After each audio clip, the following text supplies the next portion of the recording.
नमस्कार मित्रांनो, तुम्ही कधी असा विचार केला आहे का की आपण घालणारे कपडे आपल्या आयुष्यावर परिणाम करू शकतात?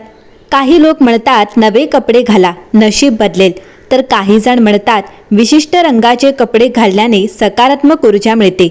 पण यामागे खरंच काही तत्व आहे का?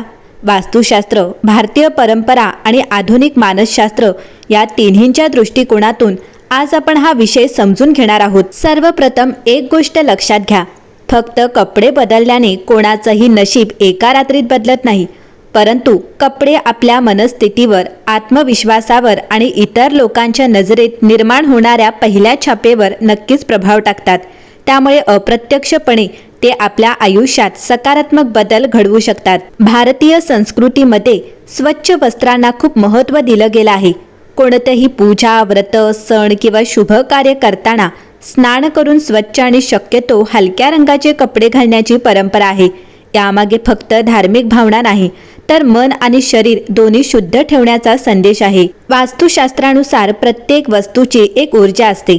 आपण वापरत असलेल्या वस्तूंमध्ये, घरामध्ये आणि अगदी कपड्यांमध्ये ही ऊर्जा साठते असे मानले जाते. त्यामुळे फाटके, खूप दिवस न धुतलेले किंवा सतत नकारात्मक आठवणींशी जोडलेले कपडे वापरण्यापेक्षा स्वच्छ आणि प्रसन्न वाटणारे कपडे घालण्याचा सल्ला दिला जातो. मानसशास्त्रामध्ये याला एन्क्लॉड कॉग्निशन अशी संकल्पना म्हटली जाते. म्हणजेच आपण कोणते कपडे घालतो याचा आपल्या विचारांवर आणि वागण्यावर परिणाम होऊ शकतो. उदाहरणार्थ, एखादा डॉक्टर त्याचा पांढरा कोट घातल्यावर अधिक जबाबदारीची भावना अनुभवतो. एखादा विद्यार्थी नीटनेटके कपडे घालून परीक्षेला गेला तर त्याचा आत्मविश्वास वाढू शकतो. म्हणून कपड्यांमुळे जादू होत नाही, पण आपल्या मनात सकारात्मक बदल होऊ शकतो. आता रंगांविषयी बोलूया. पांढरा रंग शांतता, स्वच्छता आणि पवित्रतेचे प्रतीक मानला जातो. पिवळा रंग ज्ञान, आनंद आणि आशावाद दर्शवतो. हिरवा रंग निसर्ग, संतुलन आणि विकासाची भावना निर्माण करतो. निळा रंग स्थिरता, विश्वास आणि मानसिक शांतता दर्शवतो. गुलाबी रंग प्रेम, आपुलकी आणि सौम्यतेशी जोडला जातो.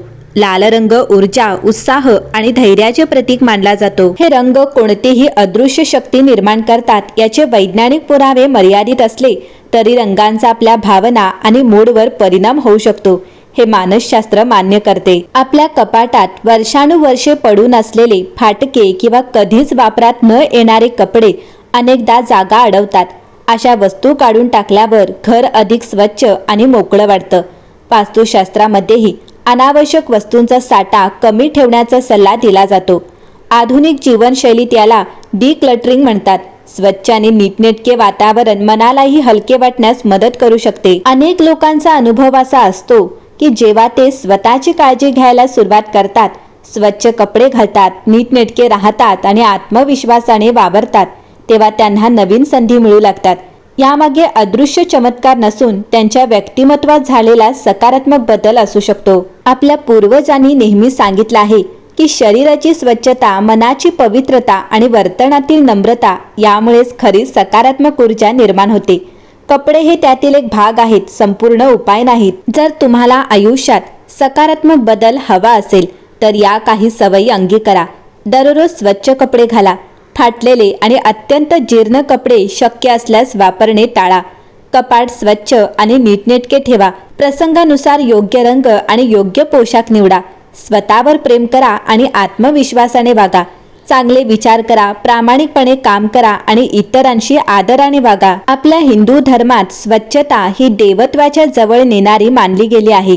म्हणूनच आपल्या पूर्वजांनी नेहमी सांगितले, शरीर शुद्ध, वस्त्र शुद्ध आणि मन शुद्ध असेल तर जीवनात शुभ ऊर्जा वाढते. पण तुम्ही कधी विचार केला आहे का, फाटके, मळलेले किंवा दुर्गंधीयुक्त कपडे घालू नयेत असे का सांगितले जाते? हा फक्त स्वच्छतेचा नियम आहे की त्यामागे धर्मशास्त्र, ज्योतिषशास्त्र आणि वास्तुशास्त्रातही काही विशेष कारण सांगितले आहे. ज्योतिषशास्त्रानुसार प्रत्येक ग्रहाचा आपल्या जीवनावर सूक्ष्म प्रभाव असतो. प्रत्येक ग्रह विशिष्ट गुणांचे प्रतिनिधित्व करतो. त्यामध्ये शुक्र ग्रह हा सौंदर्य, स्वच्छता, सुगंध, ऐश्वर्य, वैवाहिक सुख, आकर्षक व्यक्तिमत्व आणि भौतिक समृद्धीचा कारक मानला जातो. म्हणूनच परंपरेत असे मानले जाते की जो मनुष्य सतत फाटके, मळके किंवा दुर्गंधीयुक्त कपडे परिधान करतो तो शुक्र ग्रहाशी संबंधित गुणांपासून स्वतःला दूर नेतो. याचा अर्थ ग्रह रागावतो असे नव्हे. तर शुक्र दर्शवणाऱ्या गुणांची जोपासना कमी होते अशी पारंपरिक समज आहे. ज्या व्यक्तीचे कपडे स्वच्छ, सुगंधी आणि नीटनेटके असतात त्यांच्याकडे लोक अधिक विश्वासाने पाहतात. त्यांच्या व्यक्तिमत्वाची छाप चांगली पडते. त्यामुळे समाजात सन्मान, संधी आणि आत्मविश्वास वाढू शकतो. चंद्र, ग्रह, मन, भावना आणि मानसिक शांततेचा कारक मानला जातो. अस्वच्छ कपडे परिधान केल्याने स्वतःलाच अस्वस्थ वाटू शकते. त्यामुळे मन प्रसन्न राहत नाही अशी धार्मिक आणि ज्योतिषीय मान्यता आहे. गुरुग्रह ज्ञान, धर्म, पवित्रता आणि सदाचाराचा कारक आहे. म्हणूनच पूजा, व्रत, देवदर्शन किंवा शुभकार्य करताना स्वच्छ वस्त्रे परिधान करण्याची परंपरा निर्माण झाली. हा नियम देवासाठी नसून स्वतःच्या शुद्ध भावनेसाठी आहे. धर्मशास्त्रातही स्वच्छतेला अत्यंत महत्त्व दिले गेले आहे. स्नान करून स्वच्छ वस्त्रे परिधान केल्यानंतर पूजा करणे ही परंपरा हजारो वर्षांपासून आहे. कारण बाह्य स्वच्छता ही अंतर्मनाच्या शिस्तीची आठवण करून देते. लोकमान्यतेनुसार देवी लक्ष्मीला स्वच्छता, सुव्यवस्था आणि सुगंध प्रिय आहेत. म्हणून घरात आणि अंगावरील वस्त्रांमध्ये स्वच्छता राखल्यास लक्ष्मीचे शुभतत्व टिकून राहते अशी श्रद्धा आहे. याउलट फाटके, दुर्गंधीयुक्त आणि अत्यंत मळलेले कपडे हे दारिद्र्य, आळस आणि निष्काळजीपणाचे प्रतीक मानले गेले. त्यामुळे पूर्वजांनी अशा कपड्यांचा सतत वापर टाळण्याचा सल्ला दिला आहे. वास्तुशास्त्रातही असे मानले जाते की आपण वापरत असलेल्या प्रत्येक वस्तूमध्ये आपल्या दैनंदिन जीवनातील अनुभव आणि भावना जोडल्या जातात. म्हणून खूप जुने, फाटलेले आणि वापरात नसलेले कपडे घरात साठवून ठेवू नयेत असे सांगितले जाते. यामुळे घर स्वच्छ, मोकळे आणि प्रसन्न राहते. याकडे वैज्ञानिक दृष्टिकोनातून पाहिले तरीही यामागे अर्थ दिसतो.